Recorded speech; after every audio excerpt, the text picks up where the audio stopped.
Hello, everyone, and welcome to Heart and Hand, the Rangers podcast. My name is Cameron Bell. I'm here with your extra show for the week, and what a show it's going to be. Now, I could talk about the fact that Rangers had one of the greatest European away performances last night in Seville. However, the other reason as to why I'm so happy is primarily because of my very special guest I have on the show this week, Mr. Rob Shorthouse. Rob, thank you so much for joining us with your location and my location on this little blue marble of ours. We've had to make sure that we could sync up our times. And I'll be honest with you, whether I have to do this at 6 in the morning or 6 at night, the pleasure of speaking to you is always worth it. Oh, Cammy, what a brilliant introduction. Yeah, I've had a long day, let me tell you, because I got up to watch the game, so it was a 3:30 a.m. start for that. And it's now what, about 10, as we record, it's about 10 hours after the final whistle, and I think I'm just about over Ravi Matondo's shot in extra time. I'm just about. I'm not quite, but I'm just about over it. But brilliant. Oh, it's just so happy to be on such a sort of, well, what's going to be a very, very, very happy show. Yeah, absolutely. And listen, I'm going to give a bit of a warning, folks. This is going to be like the Disneyland version of Heart and Hand because, as Rob said there, we are about 10 hours after record. I have had the benefit of being able to go to sleep. And Rob, I had that wonderful feeling of watching Rangers, feeling so incredibly proud of my team, going to bed with a smile, and then the next morning when you wake up and you know yourself, Rangers enters your headspace within about the first 3 or 4 seconds of you regaining consciousness after a nice night's sleep, and you just smile. You just remember last night and you just smile. And I'm telling you something to now, Rob, that's why we do this crazy merry-go-round of supporting this wonderful club, is because that's what it's capable of giving you. And um, looking back on last night, I honestly, you couldn't wipe the grin off my face at the moment.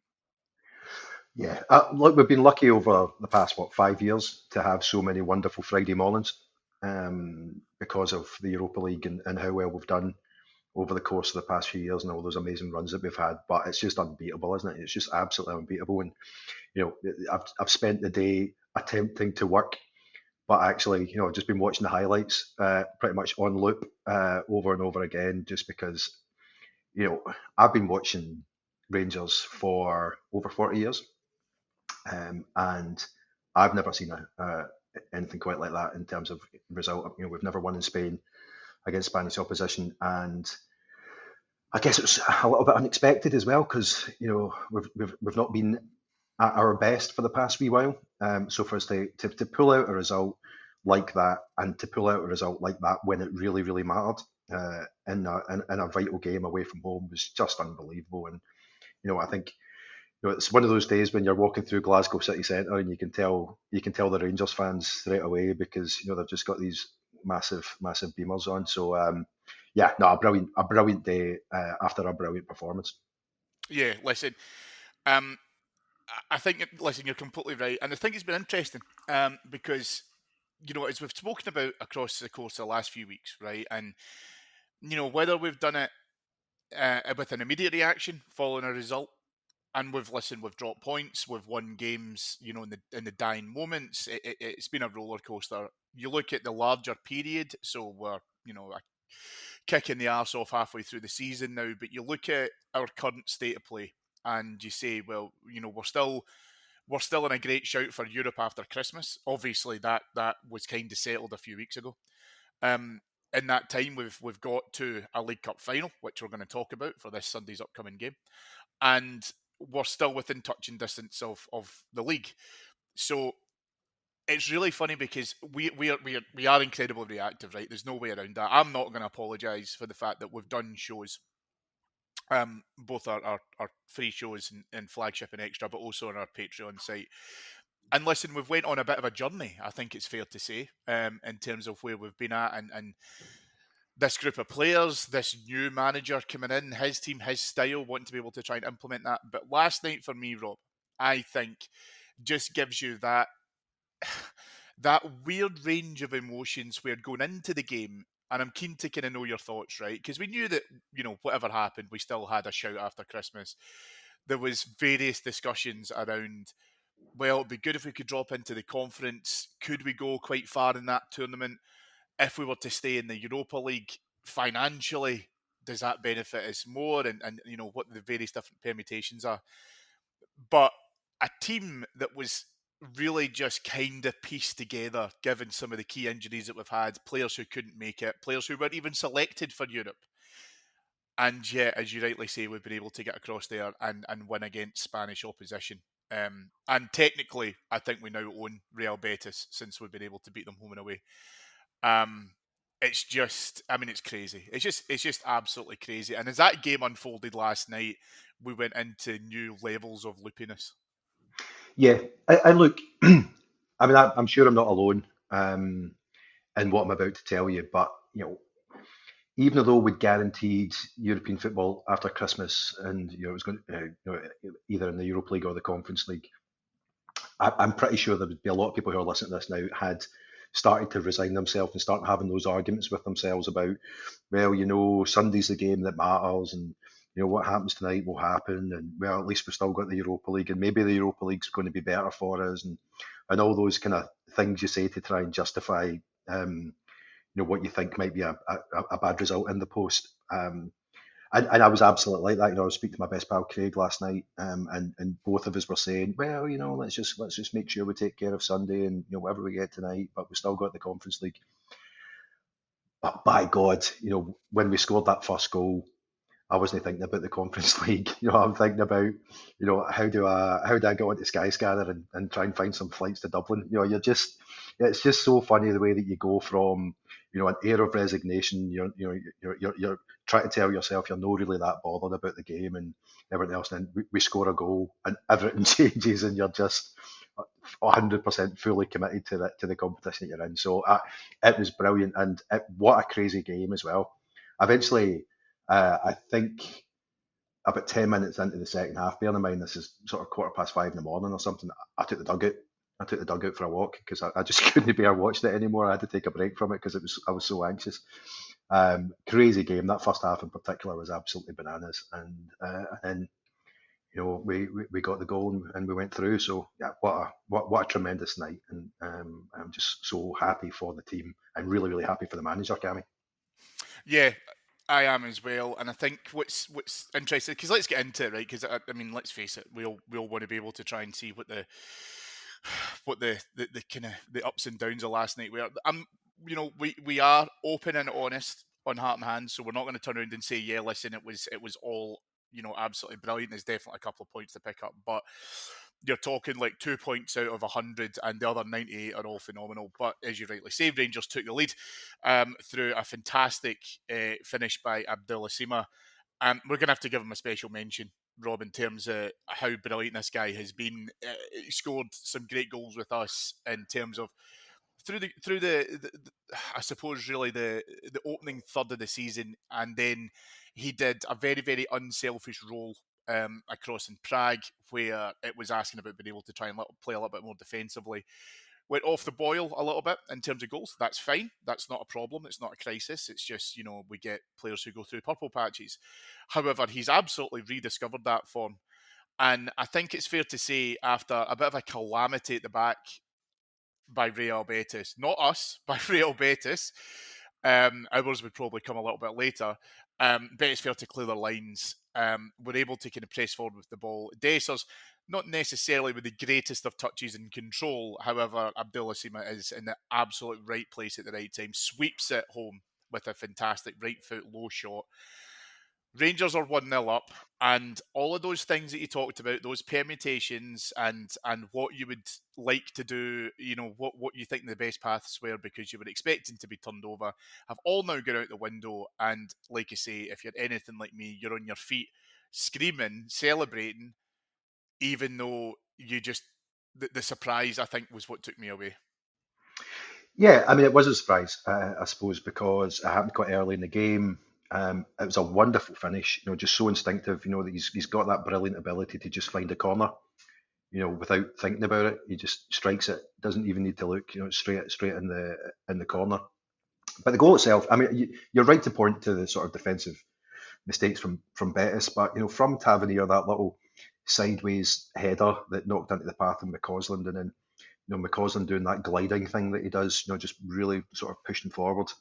And then the ball, thankfully Dessers was, we'll talk about his messy turn later on, but thankfully he still got that terrible first touch because the boy, because him not controlling the ball just makes it absolutely perfect for Sima to tuck it away, and it was absolute bedlam. And they cut to obviously the fans, and credit again to the fans, just so many bears went across for it, and it just looked absolutely bananas in the Rangers end. Because I suppose it is unexpected. It's happened early in the game. It's a brilliant finish from a player who has been doing really, really well for us, and I think all of us now. It's like when Ryan Kent was with us on loan, and all of us, as the season went on, became ever more increasingly desperate to sign the boy in a permanent deal. And I think that's probably where we're getting to now with Sima.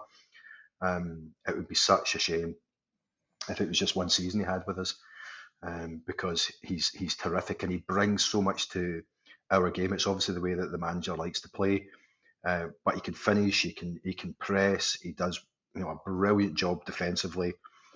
He's a wonderful header of the ball. I think some of the guys were talking on the post match last night about, I think it was Stephen Harrigan was saying, his ability to, take pressure off the defence because of his ability to head the ball really well defensively as well.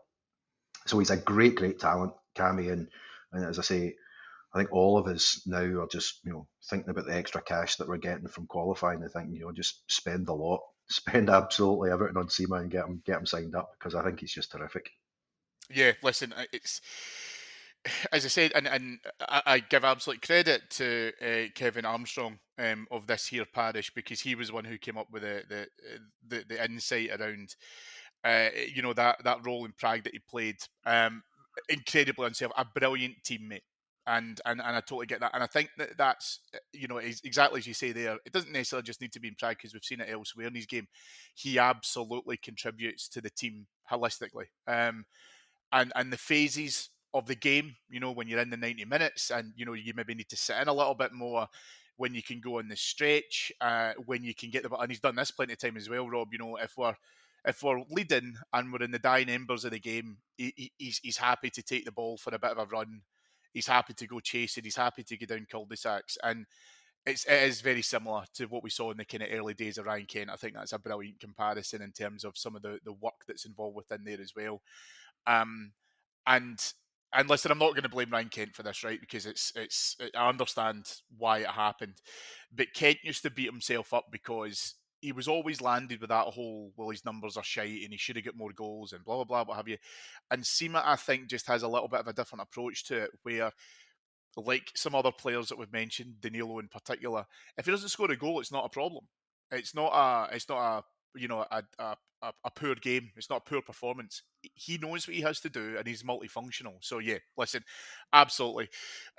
Rangers, however, were given a wee reminder of a team that has been unbeaten so far this season until we came calling, and drew at the weekend with Real Madrid with a fantastic finish by Miranda. Nothing that we could really do with this. It was a great goal equality, Rob, and our lead, sadly, was only held on for a few minutes. However, and listen, strap yourselves in, folks, because I am going to be gushing with praise about Cyriel Dessers, the much maligned Cyriel Dessers. Rob, this for me was the goal of the evening, and I don't care what you're going to say about Perez's goal to level up again for Real Betis. This is a brilliant piece of quality from Cyriel Dessers. He wins a header on the left hand side, falls perfectly, and he's given the ball back through. Now he makes a run into the box. You compared it to Messi. I think that's totally right. Yes, folks, I am really saying that. He leaves two defenders on their arse and has them on strings, and then very calmly and coolly nutmegs the Real Betis goalkeeper, and we're back to stunned disbelief. The cat has ran out the living room because I'm screaming the house down. It is dreamland, and genuinely, I listen. See if I could make a quid off of all of the what the fuck messages that were sent in WhatsApp last night. I'd be a rich man. Yeah, come on to that goal in a minute. I mean, I think on the equaliser, I think if McCausland's going to be part of the team going forward, and Yeah. this is not criticising the boy. I mean, No, you're right. I know what you're he's going to a say. genuine talent. He has to learn that that sometimes he has to turn around and go the other way, and he has to do the defensive job because it wasn't brilliant from him. And as I say, I've had the benefit now because I've had a full day of watching everything over and over again. And look, he can learn. He can learn the defensive stuff, the stuff that he's got going forward, the skill, the attributes, everything is natural, God-given ability. But he needs to learn, I think, and it will come. Uh, how you play as part of a team, because that goal could have been prevented on a couple of occasions. I think still a brilliant finish, but I think there is a point there for the coaching staff to, if Ross McCausland is going to be a permanent in the first team, which I hope he is, because I do really like him a lot. He needs to learn about the defensive side of the game a bit more. So I think that let's make that point because I think it is important. But on Dessers, um, I mean, where do you even start? I Yeah, mean, it's unbelievable. I think I've now watched that goal about 30 times, and I'm trying to convince myself because of everything that's gone before that he didn't mean to nutmeg the keeper. That somehow it was a sclaff and he was trying to do something different. But he genuinely does. Do what he did. I think is what he intended to do. I mean, the yeah. turn is great. He actually gives him a bit of the eyes. He He does. He really, does. he really does. Yeah, yeah. Because I was like, there's no way he meant that. He's trying to put it in the far corner or something, and he's sort of tripped over his own feet or something. But absolutely fair play to the boy. The turn, he sends the two defenders out for a hot dog, and then he just puts it through the keeper's legs, He just and slots it. That's uh, exactly what he does. Doesn't lash at it. You're right. It's not a sclaff, and I'm the same as you. I've watched it so many times and stuff because probably a disbelief more than anything else. But he doesn't. He doesn't sclaff it. He doesn't. He just slots it. yeah, yeah, and look, it's a brilliant goal. And I think on one of the shows during the week, Davey was talking about Dessers, I think after his goal last weekend, and he was saying, that's the player that we thought we were going to get. When he scored that great goal last weekend, and he's got a good track record in the Europa League over the years, Cyriel Dessers, and you just you just hope we've all seen it over the years, Cammy, haven't we? That a player, particularly a forward, when they're not scoring and they're playing poorly, it becomes a self-fulfilling prophecy almost, doesn't it? That he's going to be shite because he is shite because he's playing shite and then he becomes shite. And what you need to break that cycle when you're a forward is goals. And particularly a great finish last weekend and this unbelievable sort of goal that he scored last night. You just hope that this is a turning point for him because whether we like it or not, and I know a lot of people have already completely given up on him. He is our player. We are short up front. He is going to be playing, and if he can play with confidence and he can get some goals, then that's all for the good for the team. We've got some big games coming up over the course of the next few weeks, and he's going to be our guy. So we need him to be scoring, and I don't think you can ask for more from him than what he did last night. It was just unbelievable, absolutely unbelievable. The thing, and this is going to sound incredibly basic, Rob, right? But see if I was Philippe Clement, I would literally just show him that goal, and I would say that's what you're capable of. And you're going to get, as you rightly mentioned there, again because of injuries and everything else as well. He's going to get time in the team. He's going to get it. And I would literally just say that's what you're capable of. That's your standard. And now you're not going to be able to tell me you can't do that against St Mirren and Ross County and Dundee and St John's and this is your quality that you have. And I think you're right. And listen, I do want to give that some understanding in the fact that you're also talking to a human being, right? Yeah, I cannot believe for a single minute he's happy about his career at Rangers so far. Um, I know that there's definitely gaps in there. I understand all of that. I understand the context. There's no point revisiting all of that kind of stuff because we've discussed it to death. But what I will say is I've seen players turn it around at Rangers because you're right. We are very quick to make judgment, right? We either think people are superstars, we think that they're shite, but one thing that we're really rubbish at is being able to try and give, adequate amount of time for people to fit in, to adapt to our league, to be able to try and take it. But you're right, once you start scoring goals, once you start showing the effort, and I actually think that from an industrial side of the game, there's an element in there where he can improve upon as well. But that's fine Yeah. because, again, he's going to get the chance to be able to try and do that. So we'll buy into it as a fan base. We'll buy into that. So you're right. He does have the opportunity, and he has the skill and the capability. That's absolutely clear. I think it's a great point about McCausland. It's Yeah. I wholeheartedly agree. I want to see him continue featuring in the first team. He plays with a freedom, without the weight and some of the baggage that I think other players have had to carry in terms of some of their below par performances, across the course of the season so far. But you're right, there's a maturity which he also has to bring into his game. It's not a criticism; it's a learning curve.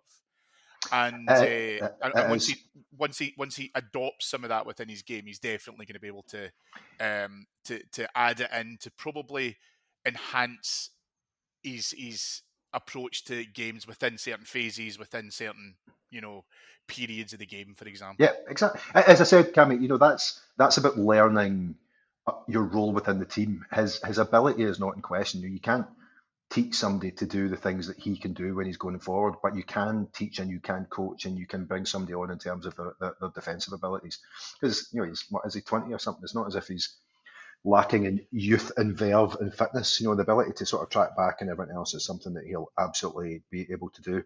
And just on Dessers again, you sort of raise a point there. You know, in our history, some of our greatest strikers have been guilty in many, many games of terrible misses. You think about, you and I are lucky enough, we grew up watching McCoist, and, you know, when you think about McCoist, you think about him scoring goals, but, how many games did we go to where he was, tripping over his own feet, missing absolute sitters and everything else, but he just went on. He never let it get to him, and he was always had the confidence to keep on scoring. And I'm not suggesting that Dessers is McCoist, but there is something about that sort of, you know, mental state that says, you know what, even though I might not be playing well, I'm going to score today. I've got it in me to score. And he's never looked like that for the past few months. He's allowed the criticism, he's allowed the nature of his own performances to bring him down, and he's not been able to lift his head up. And I really hope that the goals do allow him to sort of change that approach that he's got, because we will be forgiving. We were forgiven of McCoist, even though he used to get some stick at the games, I remember. But because we knew that he would never give up and he'd keep on going, and eventually he would get his goal. And that's, to me, that's the difference with Dessers at the minute. Because he's bumbling about the place quite a lot of the time, and he just looks like his head's gone down. And if he can get his head up, he can get some confidence. He plays in a team where there's going to be lots and lots of chances, and we play against a lot of pish teams in the league. And he should just feel exactly as you say. This is what I'm capable of. I'm going to keep on going, and I'm going to get myself a goal. And if he can do that, then I'm not suggesting that he'll reach the heights, and he'll be remembered as the greatest, one of the greatest Rangers players. But he can turn this around. Even though people have given up on him just now, if he starts scoring goals and he starts lifting his head up, I think he can turn it around. Yep, 100%. And listen, we could do a whole pod on Rangers greats, Hall of Famers who have been written off, and they've stuck in, they've dug it in, they've turned the fans around, and they've been able to go on to achieve some incredible things as well. So yeah, absolutely. Betis were, we allowed Betis back into it. I'm not even gonna kid on the fact that this was an absolute calamity of a second equaliser for Betis. Okay, the finish was all right, Rob. But listen, this is Rangers up the back. We managed to be able to get ourselves back in front again. We looked a little bit shaky at times, but overall, the ship was holding steady. But we then hit an absolute brain fart of defensive play. Ben Davis completely fails to correctly control a ball. He chases it, and the ball goes about 15 feet away from him. Betis continue to come forward. Isco, again, absolutely. A player of Isco's quality will always cause you problems. There's absolutely no doubt about that. Ball is slid out to Perez on the right hand side. And listen, all joking aside, it is a wonderful finish. just an absolute toe curler into Jack Butland's left-hand post. He picked his spot out beautifully. And again, and I do want to be serious for a minute, Rob, I know that we've caused some of our own problems here. We really have. And you've talked about lessons. You've talked about lessons for McCausland.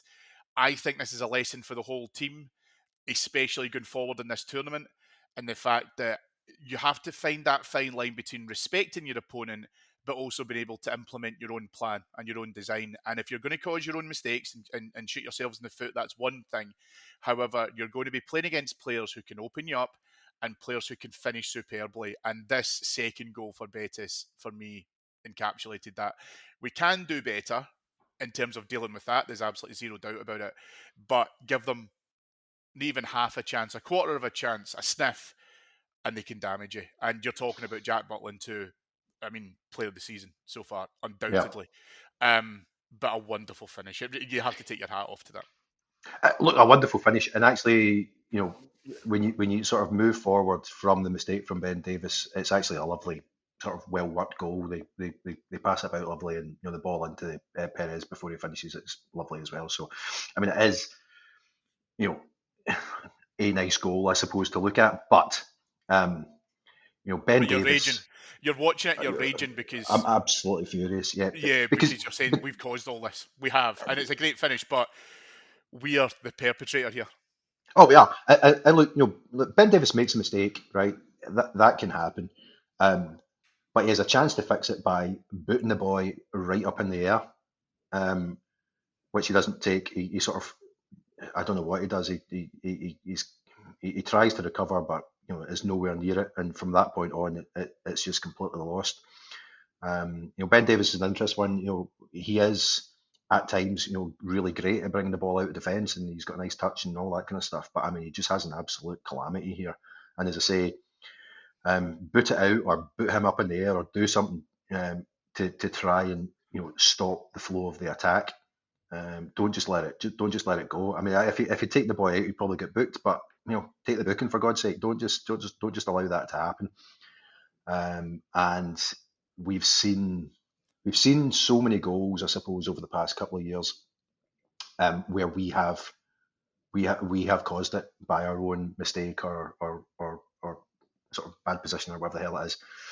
And regardless of the finish here, we made that goal, and we could have fixed it, and we had plenty of opportunities to fix it, and that's really annoying. And I think your observation, Cammy, is right. We cannot expect to go far in this tournament, or the cup final on Sunday, or in the league, if we gift the team that we're playing against stupid goals, and we just got to cut it out.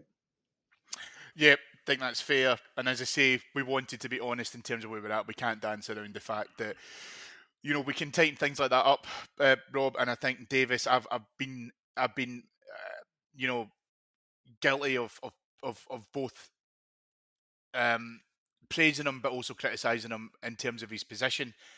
It's just something that's for me a little bit erratic, and then his thought process of being able to try and deal with a higher ball. Listen, we've seen it at Parkhead. We've seen sometimes it's like if the ball is in the air, he maybe overthinks what he has to do next, and he was guilty of it last night. And as I say, it's just a reminder of why you're playing against absolute quality, and this is what can happen. Now, Rob, I want to talk a little bit about something which happened after halftime and the introduction of Dijon Sterling. But I also want to be able to try and just focus on something which I think we absolutely have to give credit to, right? And what I mean by this is that there's been times within this group of players where when we've suffered a setback, we've retreated and we've went into our shell a little bit. And listen, we've lost games against teams that we absolutely should have beaten. We haven't got results against teams that we absolutely should have beaten because we just haven't been at our best.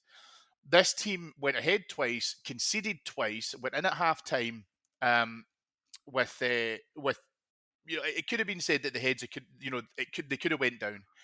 The manager makes a phenomenal decision in bringing Dijon Sterling in for Jose Fuentes. Wants to be able to try and shore it up. Now Sterling again, barely been used, right? Has not featured heavily for us whatsoever. I don't know if he would have featured as much had we went across with a fully fit roster. However, not only did the team continue to press on, and we had a couple of scares. Obviously, Betis by the across the course of the 90 minutes last night, had some great shots hit off the bar. There was some pigs squealing about handballs against this, which are ridiculous. They scored a goal, again, which was looked at initially for offside. However, the most handballiest of handball goals you've ever seen in your entire life.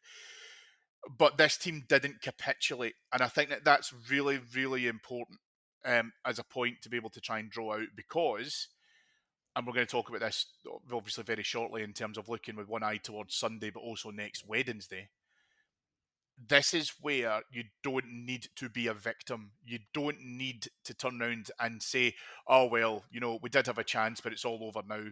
When there's still plenty of football left to play. However, we saw that, I think, with the Sterling introduction. He came on, he calmed everybody down, he shored things up a little bit, and he was just solid. And I don't mean to pay him any disrespect when I say that, Rob, because it sounds basic. But what he brought in last night for me helped secure us the eventual victory. Look, I think he's a candidate for man of the match, actually, because I think he is man of the match. He is man of the match, yeah, in my opinion. yeah, I thought he was terrific when he came on, and I guess last night's performance gives you comfort about the weekend and the games that are coming up. Cifuentes, I am not convinced with at all. I am just not sure. And again, it could be a confidence thing. It could be, he's just not found his feet yet. But I just he makes more mistakes than positive contributions for me. So him going off, actually, regardless of who replaced him, I thought was a positive, because I think he's hesitant, and he loses the ball an awful lot for me. So I'm not a huge Cifuentes fan. I think that he's undoubtedly a good player, but he's not showing it at the minute.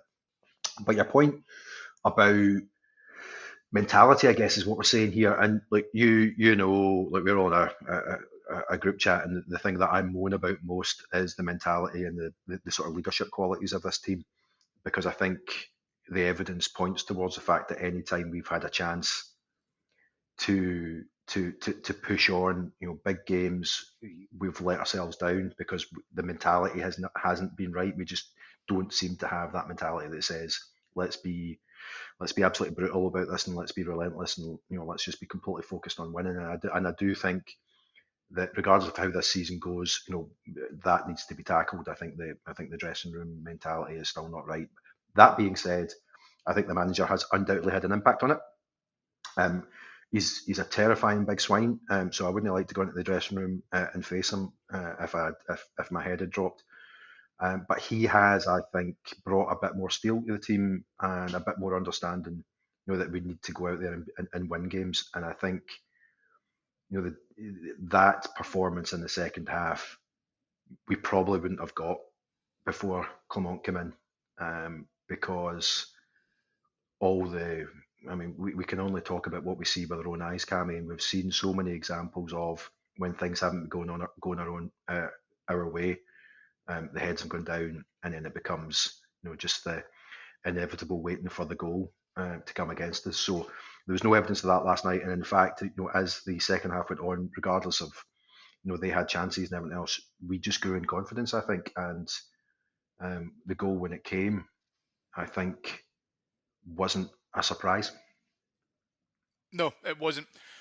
And again, like you say, there's something, and I wanted to probably call that out, right? Because again, across the course of the season, we've talked about where there's some players within this that heads have gone down. They have been able to allow themselves to be beaten, and they've taken some of it. I've used the phrase that we look like a team that's got too much of a glass jaw in the past, Rob. So the reason why I specifically wanted to mention it was purely because I think it's very interesting. And listen, we're about to talk about the League Cup final in a couple of seconds. But for me, I just wanted to be able to try and point it out, because it feels to me like we could have taken a back step when whether you talk about the Perez equaliser, whether or not you talk about the shot that hit off the bar in the second half.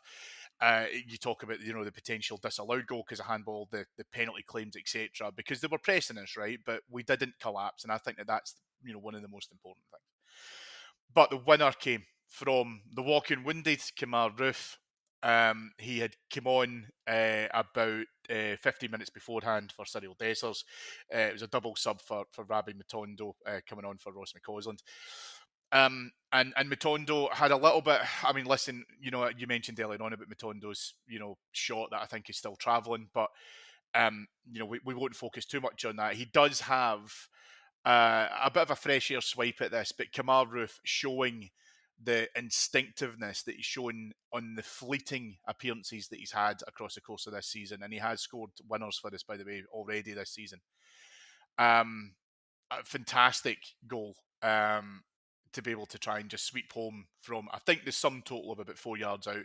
I don't care. It doesn't matter. We're back in front for the third time, Rob.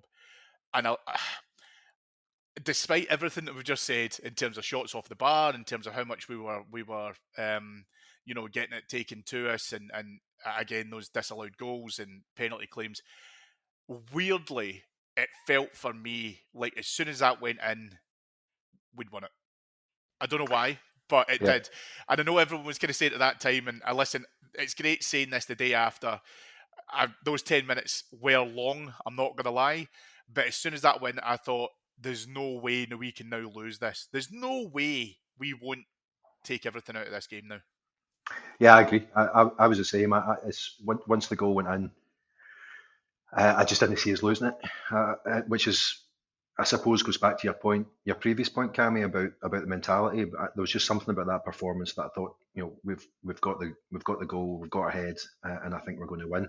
Now, that's not to say that my sphincter muscle wasn't heavily contracted for the entire sort of duration of the rest of the game, because it absolutely was, but it was, I think, pretty controlled, and you know, in the end, I hope you're referring to the game now, Rob, rather yeah, than yeah, yeah, yeah, yeah, yeah, yeah, your yeah, yeah, yeah, backside. but I mean, I could do a whole pod on the sort of contractions of my sphincter muscle if you want, but but yeah, no, I thought it was in the end up reasonably well controlled. There was a couple of things in extra time, obviously, that we mentioned before, that is just game management, and we need to be better at, and got some players that need to learn that it's okay to run to the corner. You don't need to be taking a shot and various other things. But yeah, Kemar Roofe, there's no great insight that MD can bring here.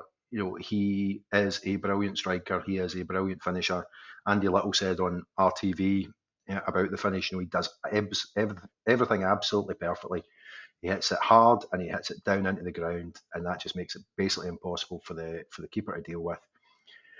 But of course, the other side of the Kemar Roofe story is he's made of glass, and that's what drives you mad about him. But he is a brilliant instinctive finisher, and that goal was so typical of him and some of the goals that he scored over the course of the time he's been with us. It's just such a shame. But I don't suppose I can bring any more insight into that, or say anything that has not been said in pubs amongst Rangers fans for the past X number of years since he's been at the club. Yeah, and I mean, again, I know it's been frustrating, right? And I'm not going to rewrite history in terms of what we've seen and heard from Kemar Roofe so far this season, and we know that it'd be great for him to be able to try and feature more, and I get all of that. Understand all of that conversation. The challenge for me now, Rob, I think, is the fact that we need to be able to get to a space where we accept that we're only going to be able to use him in limited appearances, but what we can get out of him, you see last night. And as I say, he scored crucial goals for us in the past. I stupidly thought he had, got back into regular playing, but we're not going to be able to get that from him, right? I understand that, so we're just going to have to kind of game manage him now. I think we've all made our peace with it, and we just have to see what happens. Now, just staying on Kemar Roofe for a second, because last night we were watching it on TNT, obviously, and he said something very interesting to me, Rob, and maybe I'm reading too much into this. You'll tell me. You'll tell me so. But he mentioned in his post-match interview where the interviewer's talking to him and said, a huge result, and against a team unbeaten, a team that held Real Madrid at the weekend, blah blah. He goes, "You must be overjoyed. It must be great." And he goes, "Yeah, it's nice to celebrate, but we've got a bigger game coming up on Sunday, and we've got to focus on that now." Now, I know that's a little bit of a stock answer, but I suppose all I can really explain to anyone who hasn't seen that interview and what I'm kind of talking about is he's not saying it as a platitude, Rob. He really genuinely means it. Now, the manager has made reference to that before, and he mentioned about playing Hearts in the semi-final and stuff. And he said in the game immediately prior to that, in his post-match, that we have a huge game, like we have a much bigger game coming up, and he meant the semi-final. I think that, and again, I'm not going to turn this into the Michael Beale bashing session because listen, we've got plenty of them in the bank. But what I will say is, that's the mentality that I wanted. I think a team previously under the old manager would have dined out in this. I think they would have said, brilliant, absolutely fantastic, blah, blah, what have you. And how much focus they would have had on Sunday, I don't know. I genuinely think that those players had a great time in the dressing room last night, had the celebration, had a beer, fantastic, brilliant. And then as soon as you are showered and dressed and on the plane, you're already thinking about the League Cup final. Yep, and that's exactly how it should be. 100%. I saw the interview and completely agree with you. It's exactly what you want to hear. Sunday, before last night, Sunday was of critical importance, and it's still of critical importance. We have to win on Sunday. There's just no two ways about it. Losing on Sunday would be an absolute disaster, and I think could completely derail our season. Funnily enough, because the opportunity cost of not winning it is so high. Everything that comes from winning our trophy, the League Cup, and the way that it sets you up for a season and the confidence it gives you, and all those things that have been spoken about a number of times, would be lost to us if Aberdeen beat us on Sunday. So we have to win on Sunday. There is just no two ways about that. We need to, have this wonderful feeling of what happened last night, but we need to move on, and we need to be laser focused on beating that mob on Sunday and lifting that cup and bringing the League Cup, which for our childhood, Cammy, was an ever present. It was a standard. That was it. Right, That was, yeah, as you say, our trophy. it was. So we've just got to win, and there's nothing else I can say about it. We have to win the final. Yeah, absolutely. And I think, I'd made mention, I think it was on last week's show, the week prior, Rob, that, this week, kicking off from last night, was a massive 6 days for us. And I mean, being able to and listen, I'm not going to lie, right? I did not think that we would get a result in Spain, so I'm not going to sit here and, as I say, pretend otherwise. But a huge result in Spain. Then we've got the League Cup final, and then through various permutations that have happened since, got the opportunity to cut down the league gap to 2 points. You're within a win of going top of the league, Rob. And listen, as much as we can talk about how, much disbelief we've been in about Cyriel Dessers and, if we're in dreamland or whatever, I think you'd still have been in dreamland if you'd said a few short months ago, by the way, we've got the chance of getting back to within 2 points. So it's a huge 6 days. So for me, there is not just, and you're right, like the most important game of those three is Sunday, right? There's zero doubt about that. But we go back to the old M word, Rob. Does it give you the momentum to get into that League Cup final? And you mentioned earlier on about how to instill some belief. I would use that old, the old Glasgow term. I'd like a bit of garrulousness about this team. Now, we're not there yet because, we've won a huge game, but it's one game, right? But what we do need to do is be able to go into it and say, you've just had a phenomenal result away from home. There was key players missing through various different reasons. You can now go into that, not with a fully fit squad, I'm not pretending that, but players who should be high on confidence, Dessers, players who can hurt them, Roofe, and then also being able to look at, if we can reintroduce Todd Cantwell, if McCausland can use the huge space of Hampden, all of these things point to us being able to get there and do a good job. But I needed to feel last night from that team and that Kemar Roofe interview that we understand how important it is. We cannot downplay it. And it's not just about bringing our cup home. And for a generation of children, Rangers fans who have never seen us win this trophy, which is crazy to say but true, but also the fact that it then takes us into Wednesday, and then who knows what happens for there. But, Sunday has to be massive. It cannot be underplayed in terms of how important it is for us. It's vital, absolutely vital. Look, I've got a really simplistic view on Rangers. You take Europe aside because we will inevitably come up against really, really high quality teams, but we should be going into every single game domestically looking to win. Now, games against Celtic are difficult, particularly when we go to their place and everything else. But the mentality of our club should be we are playing against a team from Scotland and we are going to win.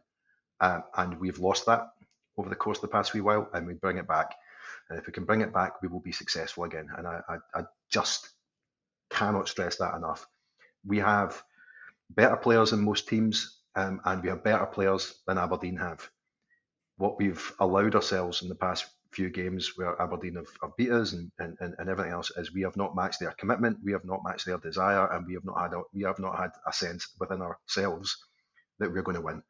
And I think if we have that at the weekend, we are better than them. If we match them for desire, if we match them for energy, if we match them for commitment, and the mentality is right, we're going to win the cup, and then we can go on a run in the league, and let's see what happens. But that needs to be that attitude has got to be there, Cammy, because that I think has been the difference between us and them over the past few years. They're not miles ahead of us in terms of quality, but they're miles ahead of us in terms of mentality, and that's what's got to change for me. And listen, that's your team talk right there, Rangers. So, yeah, absolutely. I agree with every single word you've said there, Rob. It is about us being able to try and do that. And, you know, it's great having great performances and scoring stunning goals and all that kind of thing, but you need shiny things in the cabinet at the end of the season to make sure that, again, like you say, you're on your way to becoming a Rangers great. So yeah, absolutely. Listen, folks, we are going to have tons and tons of content coming across the course of the weekend. We don't take a Christmas break here at Heart and Hand. So if you want to head over to patreon.com/Heart and Hand, you'll hear loads of great content. It's a build up to the League Cup final starts. If you are travelling back from Spain, thank you so much for going over there and supporting our club as you do in such a wonderful, frequent basis. Safe travels home to you if this pod lands in your ears. Make sure that you can listen to it and take so much joy from a phenomenal result in Spain. Let's carry that on into Sunday. Thank you to our executive producers in London, Mike Lee and Paul Myers. Thank you to Zenith Coins, our extra show sponsor as well, for all their support across the course of this season. But most importantly, and thank you for taking the time out, even though the time difference is a bit crazy, to my very good friend Rob Shorthouse. Rob, a pleasure as always. And listen, if I could pick someone that I knew could come on to the happy pod, it would have been yourself. Yeah, I'm from the Ministry of Fun, Cammy, so delighted to be on. Look, it is great, and I think we've covered some really important points tonight. But the most important thing is let's make sure our team wins on Sunday. Yep. It's quite early on in the morning on Fridays we record this, Rob, and unashamedly I'm now going to go back and watch the game again. I don't care, but listen, I hope you guys get a chance to be able to try and do that too. Drink it in, and as I say, let's get our heads held high for Sunday. David will be back with you on Flagship on Monday to unpack all of that, but let's have a brilliant weekend, and if Santa could come a wee bit early, I for one would not be complaining. Thanks folks, and we'll speak to you again soon. Bye bye.